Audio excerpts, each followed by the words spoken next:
It's a common belief now that people don't need to know how to fight, or that you even shouldn't know how to fight. But to everyone who says that, I always ask them, what would you do if, say, you were walking home after a dinner with your wife and you get attacked by someone? Or let's say some some bloke tries to mug you, or is threatening your wife, or trying to make a move on her, or is very clearly a threat, and he wants to hurt your wife. He wants to kidnap her, whatever. What are you gonna do? And the sad thing is that a lot of people, they just think they don't need to learn how to fight because the chances of that happening is so unlikely that it's not worth learning. But is it really worth the risk? You know, are you really willing to risk losing any member of your family because you were incapable? Now, don't get it twisted. I'm not saying that just because you do a bit of boxing or something, or even if you're an amazing fighter, that doesn't. I'm not saying that immediately means that you're going to win every single fight you come across. I'm not saying it's as straightforward as that because it isn't, especially in street fights. Because in street fights, anything can happen.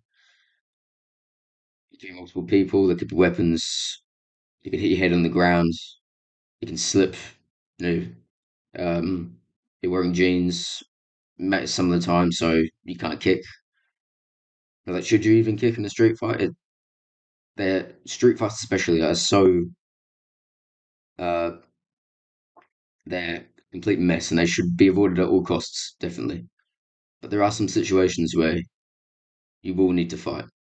Now, hopefully, that never happens to you, but let yourself be in a position where if something did happen, you know for a fact that you would be unprepared. Don't let it be a case of just wishing and hoping that nothing happens because you don't know what to do if someone were to attack you or someone you loved. And because many people, especially when they haven't been in a fight before, people say that there's fight and there's flight. People are starting to talk about the third one more, but the third one is freeze. When you just stop dead in your tracks, your body goes cold, and you're paralyzed basically.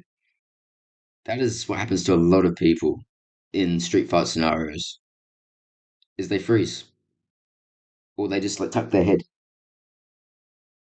and if that were to happen in a really severe scenario where someone's trying to end you or to hurt someone you love, you don't want to be in that scenario. You don't want to freeze up. You want to at least be able enough so that able enough and have trained enough so that you don't freeze up and then you can fight back or run away, whichever one it is. What's important is the safety of you and the people you care about. It's not even about winning the fight. It's about the safety of you and those you care about. Many people also say that you shouldn't know how to fight, or that they start making excuses and they say that, oh yeah, I don't know how to fight, but I'm peaceful anyway. Bro, there's a big difference between being peaceful and being weak. Now, I don't want to say it's like a Red Bull guy. I don't want to just bark. I don't want to just bark about being weak and you do this and that. I'm not going to do that. But no, just think about it. Bro, just think about this for a second. Which one of these two people I'm going to give you now is really peaceful? Is it one, the person who knows how to fight, but chooses to prioritize the safety of himself and those he cares about, and who chooses not to start fights because he knows how truly dangerous they are, and he doesn't want people to get hurt, but he understands that the safety of himself and his loved ones comes first, and he will if he has to. Is he the peaceful one, or is it the other guy who I just said who believes he doesn't need to fight because he's just peaceful, and there's always a peaceful solution. Violence is never the answer, and a lot of time violence is not the answer. Like 100%. It says in the Bible that we should always strive to be peacemakers, but sometimes you will have to fight.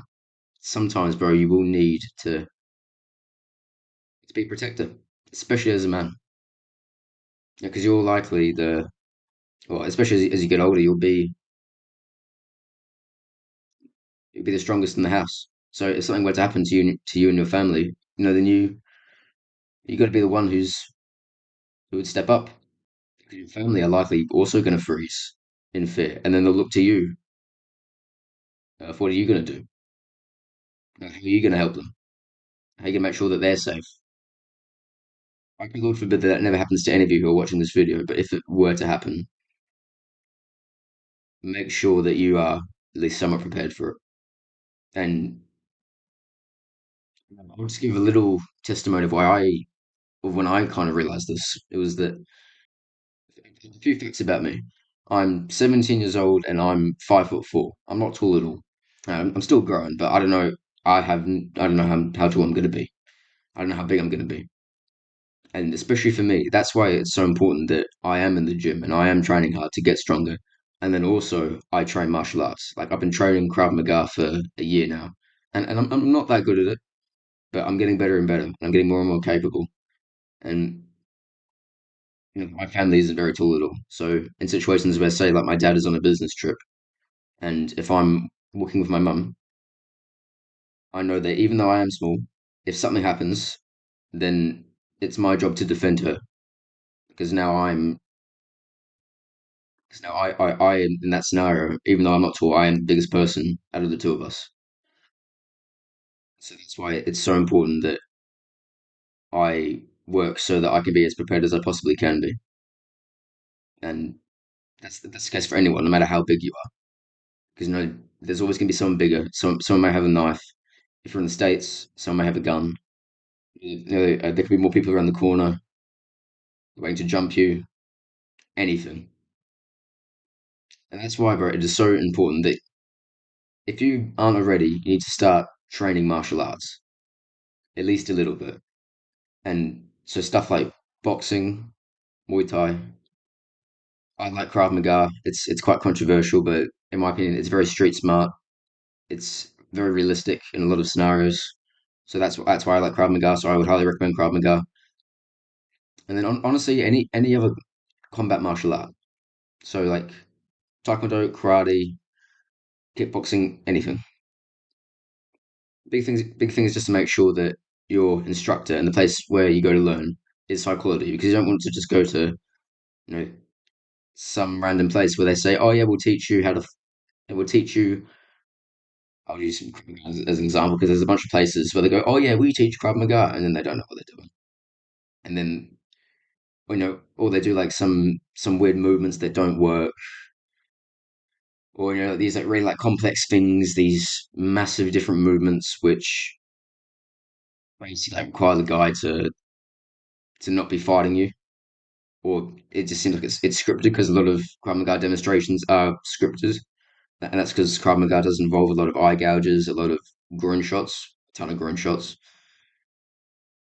throat shots, biting, or using your keys as a weapon, for example.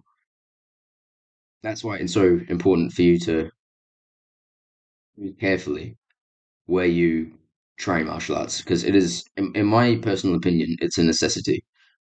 No matter how big or strong you are, you should always know what you're doing. And even if you are in the States and you do have a firearm, can't hurt to know more martial arts. Because what if you lose that weapon? And I've repeated myself a lot this video, but I can't stress enough. You know, God made men a stronger vessel for a reason. There'll be people that don't like me saying this, but fact is, that whether you believe it or not, men are the stronger vessel. Therefore, it's our job to be the protectors and to make sure that the people around us are safe. Now, that's physically, financially, emotionally, everything. It's our job to provide and protect for them, and especially in those moments where strength is needed. physical strength. Anyway, I'm gonna leave this video here. I hope you found this video helpful. Feel free to subscribe if you enjoyed it. See you later. Cheers.